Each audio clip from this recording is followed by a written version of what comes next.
Bonjour, merci de m'avoir invité. Donc, je suis Claire Toury, je préside le mouvement associatif. Notre fonction, c'est de porter les enjeux associatifs au plus haut niveau, donc auprès des pouvoirs publics, auprès donc l'État, les parlementaires, les collectivités, et puis dans un écosystème large, partenarial. Donc, on travaille beaucoup avec les acteurs de l'économie sociale et solidaire, bien sûr, avec la société civile organisée. On essaie de faire en sorte que le fait associatif soit porté, reconnu, identifié comme quelque chose de signifiant, de structurant. Et peut-être pour la petite histoire, mais Julien, tu compléteras peut-être aussi ça. Il y a une trentaine d'années, les présidents, je dis présidents à dessein, des coordinations associatives sectorielles, donc le sport, l'éducation populaire, la solidarité internationale, le sanitaire et social, etc., se sont rassemblés en se disant qu'ils avaient une certaine expertise, une certaine compétence sectorielle, mais qu'il n'y avait aucun endroit pour parler du fait associatif de façon transversale. Et qu'ils avaient plutôt intérêt à échanger de temps en temps. Et il s'avère que ce club de présidents a plutôt bien fonctionné, puisqu'ensuite il est devenu une association loi 1901. Il y a eu une période assez faste, puisqu'il y a eu en 2001 le centenaire de la loi 1901 et la signature de la charte des engagements réciproques entre donc, le Premier ministre de l'époque, Lionel Jospin, et la CPCA, l'ancien nom du mouvement associatif. Et donc ça a vraiment ancré la CPCA comme un interlocuteur représentatif et légitime. Et puis à travers le temps, le monde associatif étant par définition mouvant, il y avait un enjeu à ce que la CPCA soit un peu plus agile. Voilà. Et donc on a fait une grosse réforme statutaire qui nous permet désormais d'accueillir beaucoup plus de membres. Donc si vous avez envie d'adhérer au mouvement associatif, n'hésitez pas. Ah bon, on a déposé. Ah ouais? Ah oui, oui. Là vous passez là? Ouais. Ah super, ben voilà. Très bien. On essayait de d'être cohérent. Ouais. Ok. Bon bref. Donc pourquoi je suis là? Parce que la situation des associations elle est assez complexe, vous n'êtes pas sans le savoir. Et pour tout un tas de raisons, et je vous propose d'en poser 3, et après on pourra les discuter ensemble. 2 qui sont financières, une qui est relative aux libertés mais qui est quand même financière. Et avant d'aller un petit peu plus loin, est-ce que vous êtes tous au fait et familiers de l'histoire du contrat, enfin de la loi 1901 et de comment ça fonctionne ou pas du tout? Ce qui est intéressant, c'est de regarder l'histoire du lien entre la société civile organisée et les pouvoirs publics à travers l'histoire, et notamment depuis la pré-révolution française. Et finalement, depuis un certain nombre d'années maintenant, il y a une tension très grande entre les pouvoirs publics et la société civile organisée, pour une raison qui s'explique. À l'époque, après la Révolution, il y avait une très grande peur du législateur, notamment, de voir des contre-pouvoirs émerger qui pourraient remettre en question le pouvoir et la légitimité de l'État. Et donc, depuis, au nom de l'égalité, au nom de l'individu abstrait, il y a des tensions très grandes entre les corps intermédiaires et l'État. Voilà, je ne peux pas vraiment dire de façon plus claire que ça. Alors évidemment, il y a eu des mouvements à travers le temps, et il y a eu un moment très important pour notre République, c'est la Troisième République, avec toutes ces vagues de lois, la liberté syndicale, la liberté de la presse, et en 1901, la loi relative au contrat d'association, qui est une loi très importante parce qu'elle pose le droit d'association comme un droit de l'individu. C'est-à-dire que ce que la loi reconnaît, c'est pas tant le fait qu'on puisse voir émerger des contre-pouvoirs, et ça c'est important parce que je pense que c'est la prochaine étape pour nous. Ce qu'elle reconnaît, c'est que les individus ont le droit de se rassembler, et le fait de pouvoir se rassembler pour monter des projets ensemble, c'est un droit, comme le fait de faire tout un tas d'autres choses. Et c'est comme ça que Waldeck-Rousseau arrive à faire voter la loi à l'époque, après beaucoup d'années de discussions et de tentatives qui ont été complexes. Bon, je le dis là parce que je vais y revenir après. Donc trois éléments aujourd'hui qui expliquent les difficultés que traverse le monde associatif. Un premier élément relatif au financement, un premier élément qui est structurel et qui s'explique par la façon dont le monde associatif est financé. Et ça, je ne sais pas si vous avez vu passer l'avis du CESE relatif au financement des associations qui a été voté en mai dernier. Qui montre quoi? Il montre que depuis une vingtaine d'années, la part de la subvention dans le financement des associations a diminué. On est passé de 35% à 20% au profit de la part de la commande publique. On n'a pas moins d'argent public en substance, mais la manière dont l'argent public est distribué change considérablement. Et alors là, je ne vais pas vous faire un dessin, mais quand vous subventionnez, même s'il y a de la concurrence, on le sait, a priori, vous soutenez une initiative, un projet, un collectif, vous soutenez ce que l'association a envie de faire. Voilà, a priori. Quand vous êtes dans une posture de commande publique, ben c'est très différent. Vous voulez financer un projet associatif à condition qu'il réponde finalement à la demande de la puissance publique. Et donc là, on vous met dans une situation d'être un prestataire, ce qui est très très différent idéologiquement, politiquement, et ce qui a des conséquences très pratiques, parce que c'est pas les mêmes difficultés, et vous n'êtes pas sans savoir non plus que 90% des associations ne sont composées que de bénévoles. Donc on n'a pas des professionnels dans toutes les associations, et donc du coup c'est pas la même difficulté, et ça entraîne une mise en concurrence entre les acteurs associatifs, ce qui est à l'opposé de ce qu'on porte par ailleurs, et pire encore, ça entraîne parfois une mise en concurrence entre les acteurs associatifs et les autres, et là aussi vous n'êtes pas sans savoir qu'on n'a pas tout à fait les mêmes armes. Donc ça c'est le premier point, qui est assez structurel finalement. Il y a un deuxième point qui est plus conjoncturel, qui est l'accumulation de crises. Crise sanitaire, baisse des adhésions, crise inflationniste, augmentation des charges, crise budgétaire, diminution des revenus. En gros, c'est un peu ça qu'on est en train de vivre, avec des chiffres que je pourrais vous donner après. Là, on a fait une enquête récemment sur la santé financière des associations. 45% des subventions attribuées sont en baisse, 28% des associations diminuent leurs activités, 22% annulent leurs activités, 18% ne remplacent pas des départs de salariés, 16% annulent ou retardent des recrutements, et 8% lancent des plans de sauvegarde. C'est ça, la situation budgétaire qu'on est en train de traverser aujourd'hui. On pourra en parler après, mais au-delà de ce qu'on vit maintenant, ce qui est intéressant, c'est de regarder ce que ça pose comme question. Et moi, il me semble que ça pose une question assez majeure, qui est celle de savoir comment on finance notre modèle non lucratif. Parce que c'est ça la question derrière. C'est-à-dire que on baisse des adhésions, on a réussi à rattraper le truc, mais augmentation de charges au moment de la crise inflationniste. Vous avez des organisations du tourisme social, qui sont des associations, qui ont des bâtiments, qui se sont retrouvés avec des factures d'énergie de plus 300 000 euros. Les associations, qu'est-ce qu'elles font? Elles ne peuvent pas les payer. Parce que voilà, c'est pas si simple. Et contrairement à d'autres, elles ne peuvent pas augmenter leurs tarifs. Parce que si elles augmentent leurs tarifs, leur séjour de vacances, elles ne remplissent pas leur mission sociale. Premier problème. Donc, qu'est-ce qu'elles font? Elles ferment. Elles ouvrent moins souvent, pour avoir moins de frais. Mais donc, du coup, là encore, c'est un échec. Parce que ça remplit pas, ça empêche certains jeunes, notamment, de partir en vacances à certains moments. Et donc ça, c'est une tension qui est très, très, très importante. Aujourd'hui, baisse des subventions, baisse de l'argent public. Enfin, vous suivez l'actualité comme moi, les coupes dans tous les sens. Ça veut dire quoi concrètement? C'est-à-dire qu'il y a des activités que les associations ne sont pas en capacité de conduire. Alors là, évidemment, les 80 millions en moins pour l'IA, vous le savez, c'est 11 000 personnes qui sont en moins qui peuvent bénéficier d'un accompagnement. Donc concrètement, c'est ça que ça veut dire. C'est-à-dire qu'au-delà de comment nos structures survivent dans ce contexte, ça veut dire que derrière, il y a des personnes qui ne bénéficient pas d'un certain nombre d'activités, que ces activités soient sociales, parce que c'est ça, ou d'éducation populaire, ou culturelle, ou sportive, etc. C'est ça, en fait, qui se pose. Et là, au-delà du fait qu'on ne soit pas en capacité de le faire, moi, ce qui m'interroge, enfin, nous, ce qui nous interroge, c'est comment on fait pour sortir de cette spirale infernale. Parce que on a un CA vendredi, mais ce que je dis souvent à mes administrateurs, c'est on ne peut pas faire la même chose avec les mêmes outils en espérant une issue différente. Sinon, ça s'appelle un peu de la folie. Et là, on en est un peu là. On en a de manière un peu fou parce que tous les ans, on arrive à faire en sorte que ça passe, mais jusqu'à quand? Parce que derrière, on est coincé d'une certaine façon entre cette volonté, ces fondamentaux, qui est d'être une organisation non lucrative, d'être des organisations non lucratives, à vocation d'intérêt général, à vocation sociale, etc., etc. Deuxième point. Pardon. Et troisième point, qui est un peu la cerise sur le gâteau, qui est un point relatif aux libertés associatives. Je vous ai parlé de la loi 1901. Elle consacre un droit de l'individu. Et elle pose une petite révolution, cette loi. Parce qu'elle dit que pour se réunir, les individus n'ont pas besoin d'autorisation préalable. Pour faire association, il faut être au moins deux. Okay, faut avoir un objet défini. Et c'est tout. Et donc quand vous allez à la préfecture déposer votre statut, on ne peut pas vous dire non. Par contre, si vous faites des conneries derrière, on peut vous poser des questions. Mais c'est après. La confiance est un a priori. À tel point, je ne sais pas si vous savez ça, mais que donc, le droit d'association est constitutionnalisé en 71. Je ne sais pas si vous savez comment il a été constitutionnalisé. Donc, si vous ne le savez pas, je vais vous le raconter. Petite anecdote.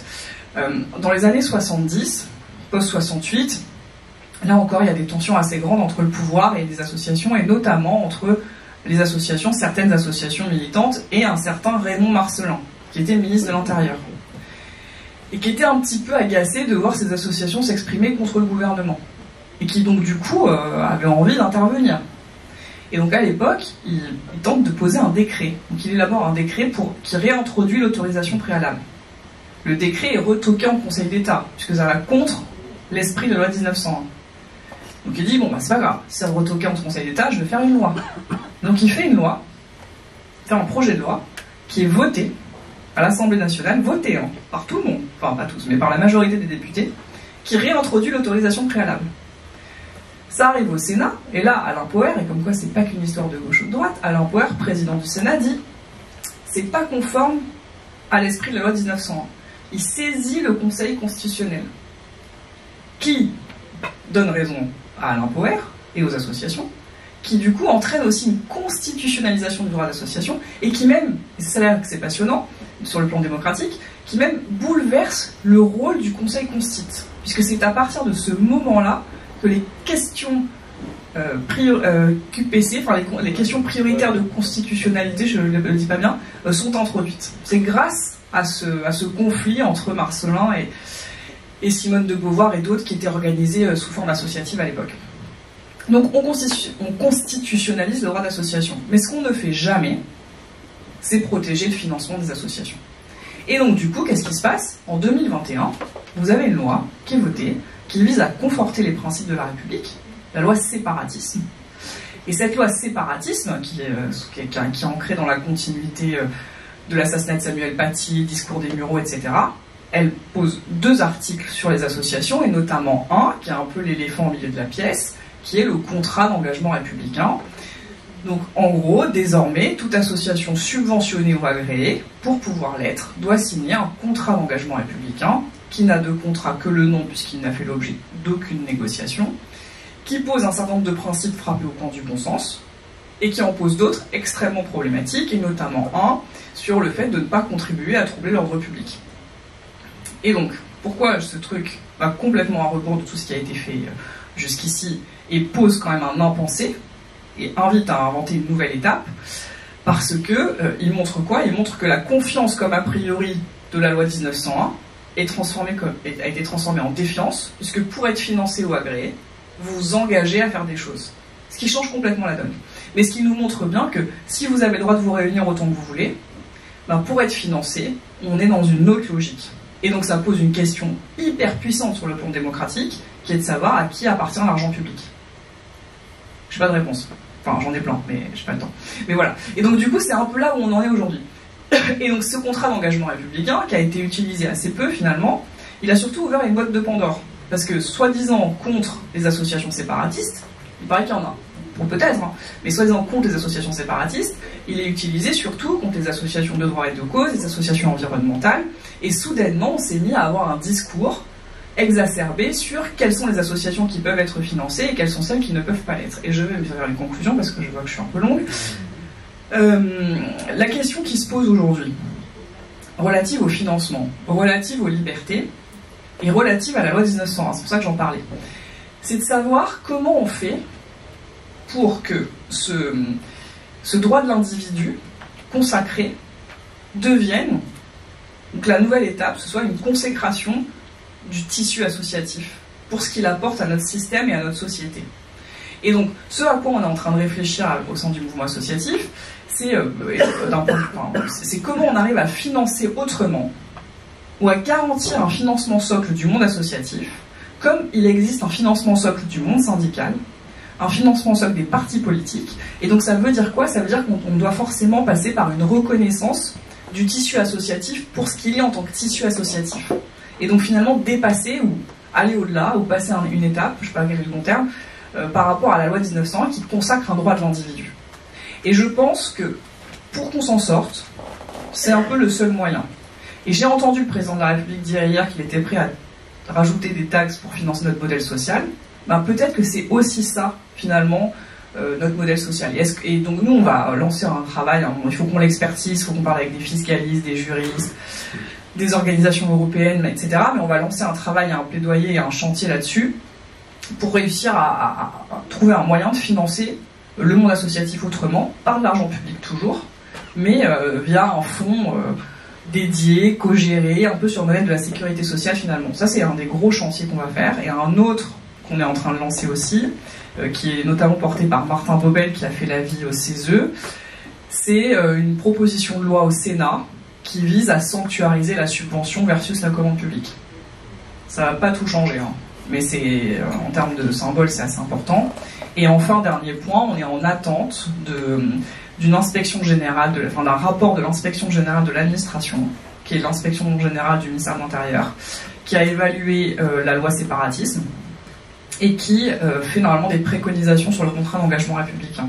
Le problème de ces rapports, c'est qu'ils sont complètement confidentiels jusqu'à ce que le ministère décide de les rendre publics. Donc si vous avez le 06 de Bruno Retailleau, n'hésitez pas à lui demander. Voilà. Ce qui est sûr, c'est qu'on ne peut pas continuer à faire la même chose. On ne peut pas continuer à être financé de la même façon. C'est impossible. Ça ne marchera pas. Enfin, vous entendez comme moi ce qui est le discours politique du moment. Et ça ne va pas aller en s'arrangeant.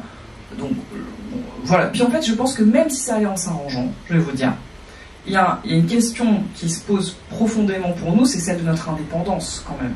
Alors ça ne veut pas dire, et quand je dis indépendance, ça veut pas dire qu'il ne faut pas qu'on soit financé par de l'argent public. C'est pour ça que ça pose cette question, quel est notre rôle en fait? Quel est le rôle des associations dans la société française? Et pourquoi est-ce que le tissu associatif, et j'emploie des mots un peu nationaux là, parce qu'il faut s'adresser à tous, mais quand même pourquoi le tissu associatif, le nôtre, ce tissu associatif là, c'est une singularité, et pourquoi est-ce qu'on en a absolument besoin? Parce qu'au-delà de ce grand discours, factuellement c'est vrai. Enfin, sans nous, ça ne tient pas. Ça ne tient pas. C'est ça vraiment, hein. C'est pas grandiloquent. Les Restos du Cœur, l'appel qu'ils ont lancé il y a 2 ans, c'est quand même, parce que dans le même temps, la précarité augmente. La crise écologique aussi. Enfin, ça ne tient pas. Donc si les associations ne sont pas là, ça veut dire que s'il n'y a pas des gens, des personnes qui se rassemblent pour agir, pour faire en sorte que les choses bougent ou tiennent, ça ne tient pas. Mais pour que ça aille bien, on a aussi besoin de nous. Parce que qui c'est qui fait les clubs sportifs? 90% c'est les assos. Je ne dis pas qu'il faut que le sport pour aller bien, mais c'est quand même un facteur. La culture, l'éducation populaire, les vacances, etc.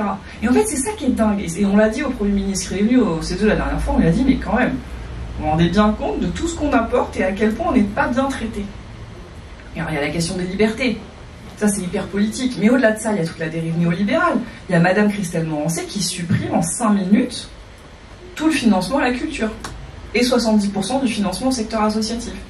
Et là, il y a des associations qui sont en train de fêter leurs 10 ans, mais qui ferment. Je vais faire quelques interventions là-bas. Enfin, donc c'est quand même ça qui se passe. Et nous, on dit rien. On se dit, ah, mince. Et voilà. Et on dit rien, c'est pas vrai, on essaie de dire des choses. Mais en tout cas, on a beaucoup de mal à être audible. Et donc du coup, c'est là où je te rejoins. Alors je sais pas s'il faut taxer le coca, pourquoi pas, après tout, mais enfin autrement. Mais moi je me dis, au-delà du parafiscal, il y a vraiment le fiscal en fait déjà. Je sais pas s'il faut enfin, on peut utiliser ça, tout l'argent, pourquoi pas. Mais je pense qu'il faut aussi, enfin, je pense que c'est pour ça qu'il faut toujours revenir à quoi on sert et à quoi quel est le rôle que la société nous donne et quel est le rôle qu'on veut prendre dans la société. Et donc quand on le dit comme ça fait un peu prise de tête sociologique et philosophique, mais pas du tout. En fait, c'est hyper politique. Hyper politique. C'est pas du tout une prise de tête, en fait. C'est vraiment une vraie question. Et peu importe, on peut répondre ce qu'on veut à cette question.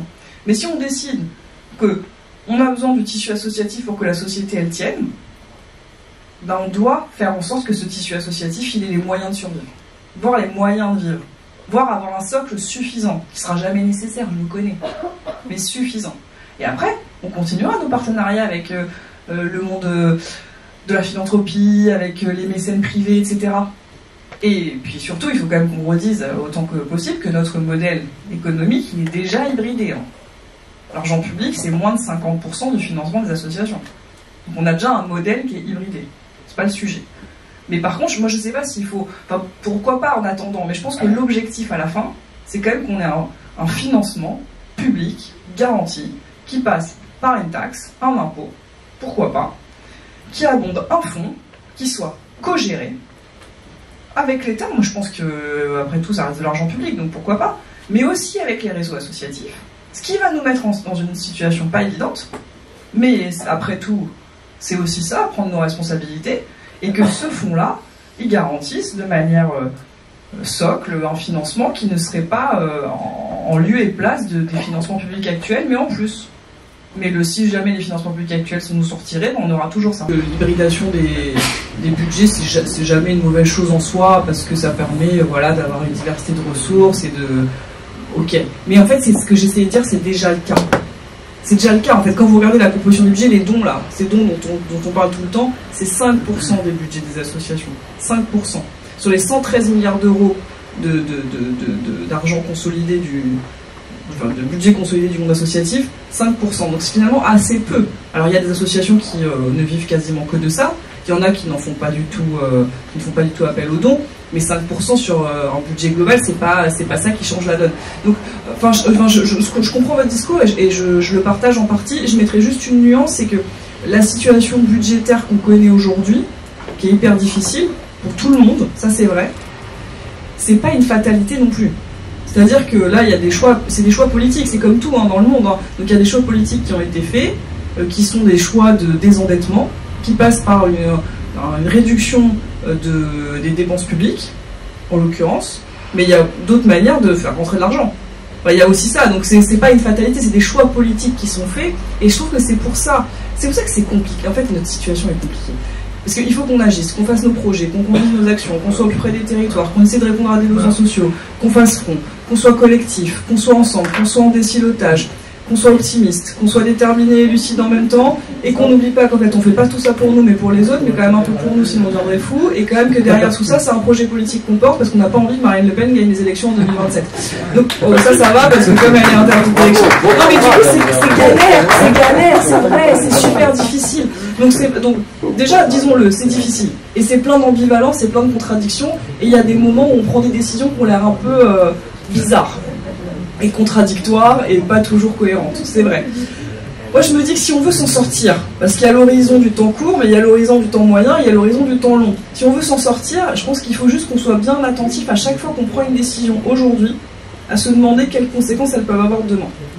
Et donc je pense que c'est vrai pour nos responsables politiques, mais si on leur demande ça, il faut qu'on se l'applique aussi à nous-mêmes. Et donc parfois quand on décide d'aller vers tel ou tel financeur, parce que dans le temps court il faut le faire, et si on le fait, il ne faut pas s'en vouloir de l'avoir fait parce que c'est déjà assez compliqué, mais si on peut se demander si le faire ça n'a pas telle ou telle conséquence dans un temps moyen, c'est peut-être pas mal. Et c'est ce qu'on traverse, on parle de la marchandisation du secteur de la petite enfance et du grand âge. Mais pourquoi on en est là? Parce qu'en 2004 on a dérégulé. On a dérégulé. Pourquoi on a dérégulé? Parce qu'il n'y avait pas assez de place en crèche. Il n'y avait pas assez d'endroits pour garder les enfants. Donc la réponse politique du temps court, c'est on va ouvrir des micro-crèches, plutôt en zone rurale, parce que c'est là qu'on en a besoin. Puis 20 ans plus tard, en fait, c'est pas là qu'elles se trouvent, et on se retrouve dans des situations qui sont problématiques parce que on marchandise nos enfants. Enfin, c'est un peu grandiloquent dit comme ça, mais vous voyez l'idée. Et pourquoi la situation du logement, on en est là aujourd'hui? Parce qu'on a déplacé l'aide à la pierre à l'aide à la personne. Ça semble être une bonne idée sur le coup, encore que, mais pourquoi pas? On n'a pas réfléchi aux conséquences. Et je pense que si on veut réussir à sortir de cette crise-là, un peu sans fin, et de ces crises qui s'enchaînent, il faut qu'on arrive à essayer de construire une trajectoire en acceptant peut-être que les prochaines années, elles vont être peut-être plus difficiles que celles qu'on est en train de vivre encore, mais en se disant qu'il y a peut-être un horizon un peu enthousiasmant à la sortie. Et en acceptant que c'est plein de contradictions tout le temps, mais que dans la vie, il faut faire des choix et que tous nos choix ont des conséquences. Avec quelles conséquences on peut vivre le mieux.